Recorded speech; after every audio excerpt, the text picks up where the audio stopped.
అందరికి నమస్తే. అప్పు చేసి పప్పు కూడు అనేది పాత సామెత. అప్పు చేసి పస్తులు అనేది ఇప్పుడు మన సామెత.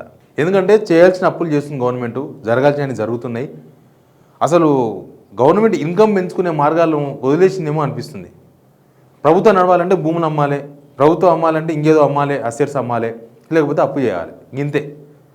ఇంత దానికి ప్రభుత్వం ఎందుకు? వీలే కావాలన్నా, వీలే పరిపాలించాలన్నా అనేది ఒక క్వశ్చన్ మార్క్.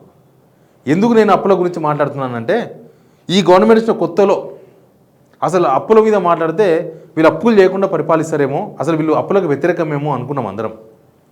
సేమ్ టైం రీసెంట్గా రేవంత్ రెడ్డి గారు ఒక కామెంట్ చేశారు, నేను అప్పులు చేయదలుచుకోలే, అప్పు చేసి పప్పు కూడా తినదలుచుకోలే, నేను అప్పులు చేయను అన్నారు. సూపర్ అనుకున్నాం. చూస్తే అదంతా ఉట్టి మాటలేని అర్థమైంది. అసలు ఏం జరిగింది, అప్పుల వ్యవహారం ఎక్కడి దాకా వచ్చిందంటే చూద్దాం. 2 లక్షల సబ్స్క్రైబర్స్కు చాలా దగ్గరలో ఉన్నాం మనం. మీ అందరి ప్రోత్సాహంతో ఇంత దూరం వచ్చినాం. ఇక కొద్ది దూరంలో ఉన్నాం. చూసేవాళ్ళు సబ్స్క్రైబ్ చేసుకోండి. ఇప్పుడు ఏమైందంటే, ఈ గవర్నమెంట్ వచ్చిన తర్వాత 2 లక్షల కోట్లు దాటిపోయింది. 2 లక్షల కోట్లు, ఆల్మోస్ట్ 2,17,000 కోట్లు సంథింగ్ ఏందనో 2 లక్షల కోట్లు ప్లస్ అప్ అయింది ఈ గవర్నమెంట్ వచ్చినాక. 2023 డిసెంబర్ 7 నుంచి ఇప్పటి వరకు. ఇప్పుడు ఈ మార్చి అయిపోయింది కదా, ఈ సంవత్సరం ఏప్రిల్, మే, జూన్, తర్వాత జూలై. ఇప్పుడు త్రైమాసికం అంటారు కదా, 3 నెలలకు ఒకసారి లెక్కలు ఉంటాయి. ఈ 3 నెలలు మొదటి త్రైమాసికం, ఫైనాన్షియల్ ఇయర్లో ఫస్ట్. ఇప్పుడే ఏప్రిల్కి వెళ్ళి లెక్క కడతారు డబ్బులు. దీనిలో మొత్తం 17,400 కోట్ల రూపాయలు అప్పు చేసింది గవర్నమెంట్, 17,400 crores. తర్వాత జూలై, ఆగస్ట్, సెప్టెంబర్, ఈ 3 నెలల్లో దగ్గర 12,000 కోట్ల అప్పు చేయాలని డిసైడ్ అయిందంట గవర్నమెంట్. యాక్చువల్గా ఇక్కడ కూడా 17,400 కోట్లు చేయాలని డిసైడ్ కాలే, 14,000 కోట్లు చేయాలని డిసైడ్ అయింది. అనుకోని డిసైడ్ అయ్యి రంగంలో దిగి సాధ్యం కాక 17,400 కోట్లు చేసింది. ఇది ఓన్లీ గ్యారెంటీడ్ అప్పులే, అంటే ప్రభుత్వం తాకట్టుగా ఉన్నాయి. ఇంకా టీజీఐసీ ద్వారా భూములు అమ్మినాయి, అవన్నీ వేరు. ఇప్పుడు కూకట్పల్లిలో ఫ్లాట్స్ అమ్మినరు, తర్వాత ప్లాట్స్ అమ్మినరు, ఇంకో దగ్గర ఇంకేదో భూములు అమ్మినరు, అక్కడ ఇక్కడ అమ్ముతూనే ఉన్నారు. ఇప్పుడు రాజీవ్ గృహకల్ప అమ్ముతామంటున్నారు. ఇట్లా ఏదో అమ్మడం లేకపోతే అప్పు తేవడం, ఈ రెండే ఈ స్కీములు ప్రభుత్వం పెట్టుకున్న ఓ తంతులాగా కనిపిస్తున్నది. ప్లస్ ఇక్కడికి వచ్చే వరకు 12,000 పెట్టుకున్నారు. ఈ 3 నెలల్లో ఎంత తీసుకొస్తారో తెలియదు. అది తీసుకొచ్చినాక తెలుస్తుంది. ఇప్పుడు ఇక్కడ 3,400 కోట్లు ఎక్కువ తీసినట్టు మళ్ళీ ఇక్కడ కూడా 8,000 కోట్లు ఎక్కువ తీసుకొస్తారో తెలియదు. అసలు ఇవన్నీ చూసిన తర్వాత ఇక్కడ ఈ 2 లక్షల కోట్లు ప్లస్ అప్పు, ఇక్కడ చూస్తే యావరేజ్గా ఇక్కడ 3 నెలలకే 17,000 అంటే యావరేజ్గా 5,000 కోట్ల అప్పు, గ్యారెంటీడ్ అప్పులు. ఇక్కడ 3 నెలలకు యావరేజ్గా 4,000 కోట్ల అప్పు తెస్తారంటున్నారు. తెచ్చే వరకు అది 5,000 కోట్లు అవుతుందో, యావరేజ్గా 6,000 కోట్లు అవుతుందో మళ్ళా మంత్లీ. ఇట్లా తీసుకుంటా పోతే 5,000 కోట్లు వేసుకున్నా కూడా సంవత్సరానికి 60,000 కోట్లు గ్యారెంటీడ్ అప్పులే నేను చెప్పేది. ఇప్పుడు 2 లక్షల కోట్లు అయింది. దీనిలో నాన్ గ్యారెంటీ అప్పులే ఎక్కువ ఉంటాయి. సంవత్సరం మీద సంవత్సరంన్నర వేసుకో, సంవత్సరంన్నరలో 2 లక్షల కోట్లు ప్లస్, ఇంకో సంవత్సరంన్నర కోట్ల ఇంకొక 2 లక్షల కోట్లు ప్లస్, ఈ 3 సంవత్సరాలు అవుతుంది. అప్పటికి సంవత్సరంన్నర, తర్వాత ఇంకొక సంవత్సరంన్నర ఉంటుంది, మళ్ళీ ఇంకొక 2 లక్షల కోట్లు ప్లస్, అంటే 6,000 లక్షల కోట్లు కేవలం 5 సంవత్సరాలు చేయదలుచుకుంది ఈ గవర్నమెంట్. అసలు ఒకటి ఉంటుంది, మన ఊళ్ళో మాట్లాడుకుంటాం మనం, తాతగారి ఆస్తి కూర్చొని తింటే కరిగిపోతుంది, కొండైనా కరిగిపోతుంది.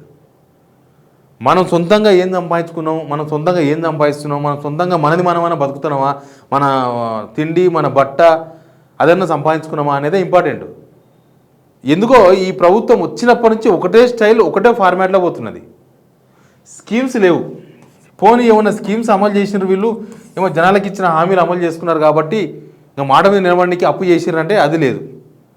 రుణమాఫీ అరకొర, రైతు భరోసా ఒకసారి మొత్తానికి ఎగగొట్టినరు, ఒకసారి 3 ఎకరాలకి ఇచ్చి ఎగబెట్టినరు, ఒకసారి అట్లా అరకొర ఇచ్చిండ్రు. ఈసారి 8,700 కోట్లు ఇచ్చిండ్రు రైతు భరోసా. మళ్ళీ రైతు భరోసా ఇస్తే రైతు బీమా ఉండదు, రైతు బీమా ఇస్తే రైతు భరోసా ఇయ్యరు. రైతుల విషయంలో ఫీజు రియంబర్స్మెంట్ లేదు, ఉద్యోగులకు హెల్త్ స్కీమ్స్ కూడా కడతలేరు. మరి దేనికి కడుతున్న డబ్బులు? పోనీ ఆరోగ్యశ్రీ కింద హాస్పిటల్ కడుతున్నట్టే ఆ డబ్బులు కడతలేరు.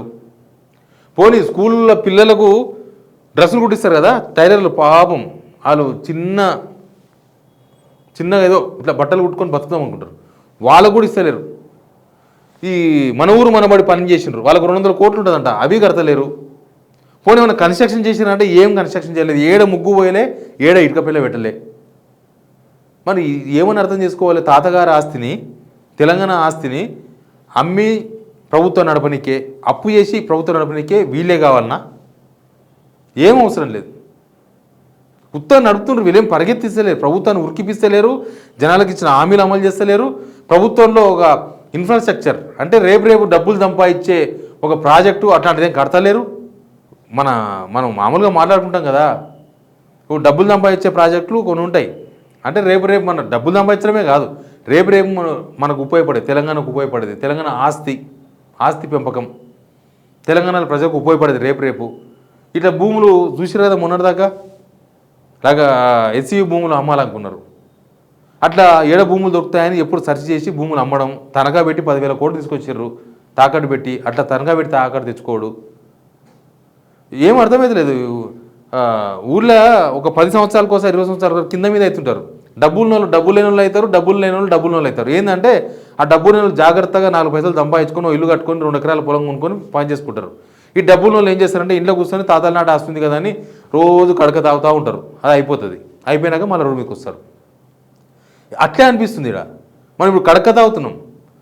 తెలంగాణ ఆస్తులను, తెలంగాణ భూములను, తెలంగాణ ప్రజల ఫ్యూచర్ను కడిగిపడేస్తున్నట్టు అనిపిస్తుంది. పోనీ తెలంగాణ ప్రజలకి ఏమన్నా ఒరిగిందా దీనివల్ల అంటే ఏం ఒరగలేదు. మళ్ళీ తెలంగాణ ప్రజలకు ఇచ్చేది ఏం లేదు. ట్యాక్స్ వసూలు చేసుడు, ఏదో పేరు మీద కరెంటు బిల్లులకు సర్వీస్ ఛార్జెస్ మీద వసూలు చేసుడు, లేకపోతే భూముల ధరలు పెంచుతామని ప్లాన్ చేసుడు, ఇంకేదో వేసుడు, అంతే తప్ప ఏం లేదు. మరి ఎందుకు ఇంత అప్పు అయితే ఎందుకు? అప్పుల మీద తెలంగాణ ఎందుకు? అప్పులు అనే పునాదుల మీద గత ప్రభుత్వంలో గత ప్రభుత్వం అప్పులైనాయి అని మళ్ళీ మీరు అంతకన్నా ఎక్కువ అప్పులు చేస్తే మీరు మాట్లాడిన మాటలకు విలువేమున్నది? పోనీ ఆ అప్పులు ఏమన్నా మీరు ఏమైనా సెటిల్మెంట్ చేస్తున్నారా? ఇన్స్టాల్మెంటే కడుతున్నారు. కాళేశ్వరానికి 3 నెలలు అయింది ఇన్స్టాల్మెంట్ కట్టక. జూన్కే 3 నెలలు అయింది, జూలై వచ్చింది 4th మంత్. పోనీ అవి కూడా కడతలేరు. మీరు అవి కడుతున్నాం మాకు భారమైంది అన్నారు అప్పట్లో.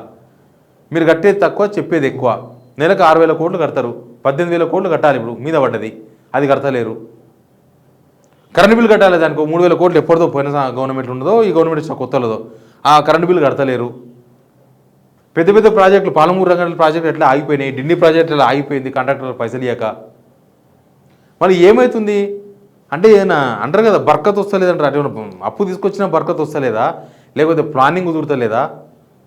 తెచ్చిన అప్పులను ఎట్లా ఖర్చు పెట్టాలి, తెచ్చిన అప్పులను ఎక్కడ ఖర్చు పెట్టాలి, దీనివల్ల ఏం చేయొచ్చు, దాన్ని ఎట్లా డెవలప్ చేయాలి, గవర్నమెంట్కి వెళ్ళి ఆర్బీఐ నుంచి ఒక 2,000 కోట్లు తీసుకొస్తే వాటిని ఎక్కడ ఖర్చు పెడితే ప్రజలకు ఉపయోగపడుతుంది, ఎక్కడ ఖర్చు పెడితే తెలంగాణకు ఉపయోగపడుతుంది అనే ప్లానింగ్ లేదా?